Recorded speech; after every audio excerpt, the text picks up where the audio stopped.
So last Friday, Bishop Stang gets a historic win against Martha's Vineyard, the first time they beat the Vineyard since they joined the EAC. And now they have a chance to get their second conference win this week when Coyle-Cassidy, and I should say the winless Coyle-Cassidy, comes to Spartan Village. Yeah, it's been a long season so far for the Warriors based in Taunton. They've lost their first 5 games, including 2 losses in the Eastern Athletic Conference. Last week, they ended up losing to Bishop Feehan 30-6 in that game, and they were just really dominated. From pretty much start to finish. They've been outscored this season 150-60.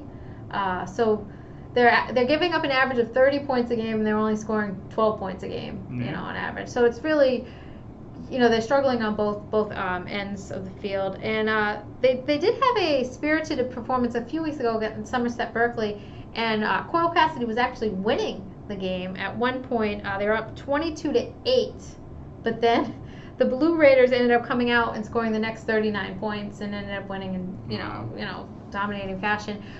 So that, I guess, if you pointed something at this season, that would probably be a bright moment for Coyle-Cassidy this year, because I'm pretty sure Somerset Berkeley is still undefeated on the season. So to be up big in that game and then just having kind of slip away, that was probably a lost opportunity for the Warriors. But Stang went to the Vineyard. I think, what was it supposed to be, a 6 o'clock start? Didn't start till 6:30. Yeah, they were actually running out to take the field for warm-ups, and then told, nope, go back into the locker room for another half an hour. Which totally screwed up their momentum. Yeah, but they ended up coming out and winning. It wasn't easy in that game. I think they were actually trailing 19-14.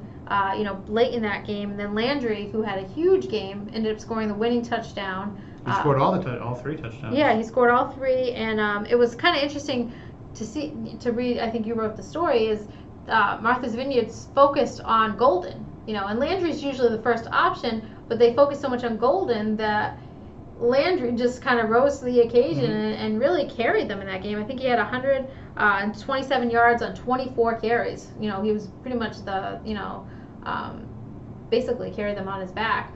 Jeff Chicka, he also had 106 rushing yards on 8 carries, so he kind of provided a little bit of balance out of that backfield. So it'll be interesting to see. I know it was just last year where we were talking about Bishop Stang kind of being in that EAC title race, and if they win against Coyle, before you know it, they're going to be playing Bishop Feehan and Somerset Berkeley, and then the conference will be determined. So they kind of at this point control their own fate. All right. Well, you can check out that game Friday at 7 at Bishop Stang, and you can also follow along with it on Twitter at SC_varsity, or tweet about it using the hashtag SCVfootball.